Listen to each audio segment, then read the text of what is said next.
For এবং since কোথায় ব্যবহার করা হয়? প্রেজেন্ট পারফেক্ট কন্টিনিউয়াস টেন্সে যখন কোনো বাক্য বলা হয়, সেখানে সময়ের ক্ষেত্রে ধরে বোঝালে ফর আর থেকে বোঝালে সিন্স ব্যবহার করা হয়। যেমন ৩ দিন ধরে, ৪ দিন ধরে, ২ ঘন্টা ধরে এইরকমভাবে সময়কে নির্দেশ করলে আমরা ফর ব্যবহার করি। যেমন ২ ঘন্টা ধরে বৃষ্টি হচ্ছে। It has been raining for 2 hours. এবারে সিন্স ব্যবহার করা হয় থেকে বোঝালে।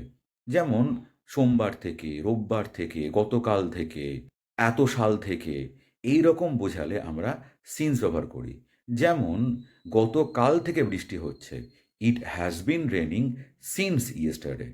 তাহলে প্রেজেন্ট পারফেক্ট কন্টিনিউয়াস টেন্সে সময়ের ক্ষেত্রে ধরে বোঝালে ফর আর থেকে বোঝালে অর্থাৎ কোনো একটি নির্দিষ্ট সময় থেকে বোঝালে আমরা সিন্স ব্যবহার করে থাকি। Keep following and thank you for watching.